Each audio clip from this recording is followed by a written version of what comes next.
जरा सोचो, अगर तुम्हें एक खजाने का नक्शा मिले जो कि एक ऐसी जगह छुपा है जिसे 5000 साल से कोई नहीं ढूंढ पाया। कुछ ऐसा ही होता है इन लोगों के साथ। कहानी की शुरुआत में बे नाम का एक आदमी एक नकाबपोश लड़की का पीछा कर रहा था। एक अनजान शक्ति उसे उस लड़की की ओर खींच रही थी। वो नकाब के अलावा अपने सारे कपड़े उतार कर झील में कूद गई। बे ने भी उसका पीछा किया। दूसरे छोर पर पहुंचकर वो दोनों एक दूसरे के सामने आए, लेकिन इससे पहले कि वो लड़की कुछ बोल पाती, आसमान से बिजली सीधा उसके कंधे पर गिरी। बे को न जाने कैसे अचानक से पता चल गया कि लड़की का नाम शर्ली है। लड़की के नीचे की जमीन उसे अंदर खींचने लगी। बे ने उसे बचाने की बहुत कोशिश की, लेकिन धरती ने उसे पूरा निगल लिया। झटके से उसकी नींद खुली और उसे समझ आया कि वो सपना देख रहा था। पता चलता है कि पिछले कुछ दिनों से बे को बार बार यही सपना आ रहा था। शाम को वो अपने दोस्त काई के साथ मिस्टर 9 के घर पहुंचा, जिसने उसके दोस्त यूक को पकड़ रखा था। यूक बार बार दोहरा रहा था कि उसने कोई चोरी नहीं की, लेकिन वो लोग उसकी बात सुन ही नहीं रहे थे। बे की रिक्वेस्ट पर मिस्टर 9 यूक को छोड़ने के लिए मान गया, लेकिन इसके बदले उसे सेलेस्टियल बोन नाम की एक करिश्माई चीज को मिस्टर 9 के लिए लाना होगा। उन्हें पता चला कि सेलेस्टियल बोन तक पहुंचने का नक्शा एक लड़की के पास है। बे ये देखकर चौंक गया कि ये वही लड़की है जिसे वो पिछले कुछ दिनों से अपने सपनों में देख रहा था। उनकी बात सुनकर शर्ली नक्शा देने को तैयार हो गई, लेकिन सिर्फ इस शर्त पर कि वो भी उनके साथ चलेगी। वो एक बोट में अपनी मंजिल की ओर निकल पड़े। उसी बोट पर एक और आदमी भी मौजूद था जो दूर से ही उन पर नजर रखे हुए था। अचानक शर्ली को महसूस हुआ कि कुछ तो गड़बड़ जरूर है। उसकी कंपास की सुई भी गोल गोल घूमने लगी।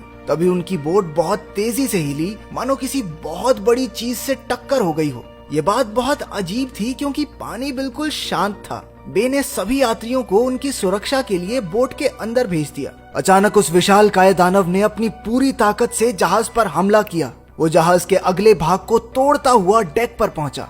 वो चारों अपनी पूरी ताकत से लड़ रहे थे, लेकिन उसकी चमड़ी इतनी सख्त थी कि उस पर कोई असर ही नहीं हो रहा था। यूक ने हीरो बनते हुए उस दानव की चिन पर वार किया, लेकिन उसने बड़ी आसानी से उसे दूर फेंक दिया। हीरोगिरी के चक्कर में अपने अनमोल रतन खो बैठता ये। उधर शर्ली ने दानव के चेहरे पर विस्फोटक तीर से हमला किया, जिससे वो वापस पानी में जा गिरा। बे ने उस मॉन्स्टर को कैद करने का प्लान बनाया। उन्होंने बोट से सेल क्लॉथ को उतारकर उसे जाल की तरह डेक के बीचों बीच बिछा दिया। उन्होंने उसे जाल में फंसा तो लिया, लेकिन वो इतना ताकतवर था कि उसने बोट के सारे एंकर्स उखाड़ दिए। ऐन मौके पर उस अनजान आदमी ने एंट्री मारी और अपने इलेक्ट्रिक वेपन से उस रहस्यमयी जीव को ऐसा खतरनाक झटका दिया कि वो वहां से दुम दबा के भाग निकला। ये आदमी डॉक्टर सन नाम का एक साइंटिस्ट है और वो भी सेलेस्टियल बोन के ही चक्कर में उनके पीछे आया था। उसने उन्हें बताया कि इस दानव को उसी चीज की सुरक्षा के लिए यहाँ छोड़ा गया था और उन्हें रास्ते में ऐसी कई और मुश्किलों का सामना करना होगा। उसकी नॉलेज से इम्प्रेस होकर उन्होंने उसे भी अपनी टीम में शामिल कर लिया।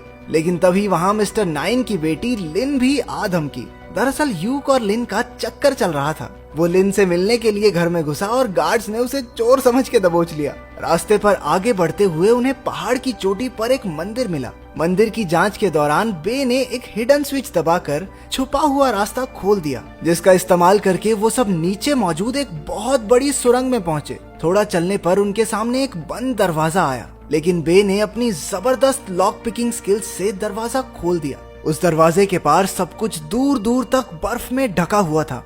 क्योंकि धरती भी जमी पड़ी थी तो उस पर चलना बहुत मुश्किल हो रहा था। जब वो सीधी ढलान पर पहुंचे तो शिर्ले फिसल गई। बे भी उसे बचाने के लिए उसके पीछे कूदा। उसने अपने खंजर को जमीन में गाड़कर नीचे गिरने से खुद को रोका, लेकिन पीछे से बाकी सब फिसलते हुए आए और उन्हें भी अपने साथ खींच लिया।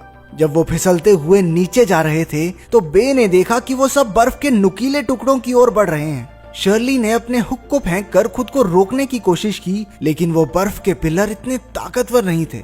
बे ने देखा कि उन नुकीली चट्टानों के बीच ही एक दो छोटी टनल्स भी मौजूद हैं और अगर वो अपने आप को उनकी तरफ धकेल दें तो जान बच सकती है। उसने एक बार फिर से अपने खंजर को बर्फ में गाड़कर खुद को रोका और शर्ली के साथ मिलकर बाकी सबको उन टनल्स की तरफ डिफ्लेक्ट करने लगा। कुछ देर बाद खंजर के आसपास की बर्फ टूट गई और वो दोनों तेजी से उन नुकीली बर्फ की चट्टानों की ओर बढ़ने लगे।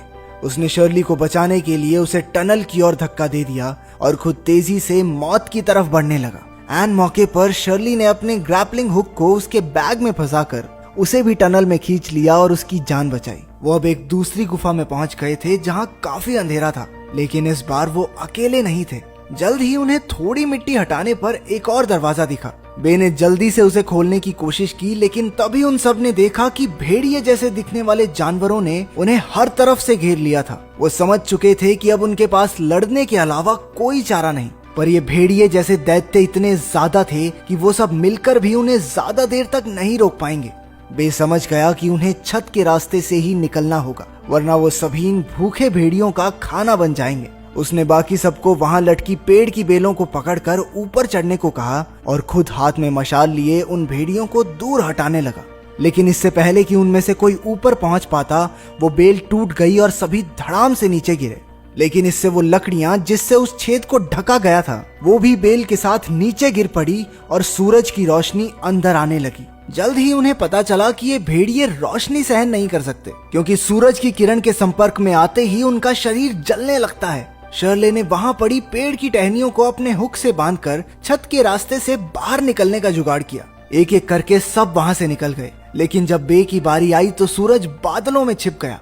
भेड़ियों ने एक के बाद एक उस पर हमला करना शुरू कर दिया। भेड़ियों के लीडर ने उस पर झपट कर बे को धरती पर गिरा लिया। इतने में सूरज के आगे से बादल हट गए और अपने दोस्तों की मदद से बे मौत को छूकर टक से बाहर आ गया। शर्ली भागकर रोते हुए उससे लिपट गई। बाद में जब वो उसके घावों पर पट्टी कर रही थी तो उसे बे के कंधे पर वही शापित निशान मिला जो उसके कंधे पर भी था। उसने सबको बताया कि सालों पहले उसके पूर्वज गलती से एक शैतान की गुफा में पहुंच गए थे। उनके आने से उस शैतान की नींद टूट गई और बहुत सारे दैत्यों ने इंसानों पर हमला बोल दिया। इसके बाद उन सभी लोगों के कंधों पर वो शापित निशान आ गया। उस बुरी शक्ति की ताकत से वो सभी लोग 50 साल के होने से पहले ही मर गए और उनके बच्चों को भी ये श्राप विरासत में मिलेगा। शर्ली के हिसाब से वो सेलेस्टियल बोन जिसे वो ढूंढ रहे हैं, वो इस निशान को उनके ऊपर से हटा सकती है। वो अगले दिन दोपहर के समय वहां वापस पहुंचे ताकि सूरज की किरणें अपने चरम पर हों। वो सब फिर से उस गुफा में दाखिल हुए जहां वो वैम्पायर भेड़िए उनका इंतजार कर रहे थे। बे ने बिल्कुल समय न बर्बाद करते हुए जल्दी से दरवाजा खोला। जमीन नीचे धंसने लगी और उन्हें एक और कमरा दिखाई दिया जो एक मंदिर जैसा लग रहा था।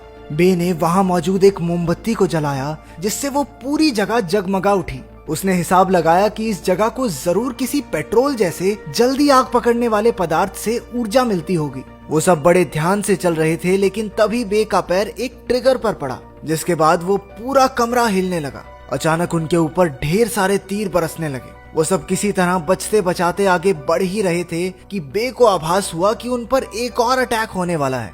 अचानक उनकी तरफ तेजी से घूमती हुई तलवारें आईं। सभी लोग इससे बाल बाल बचे। इसी तरह वहां कदम कदम पर कई जानलेवा जाल बिछाए गए थे।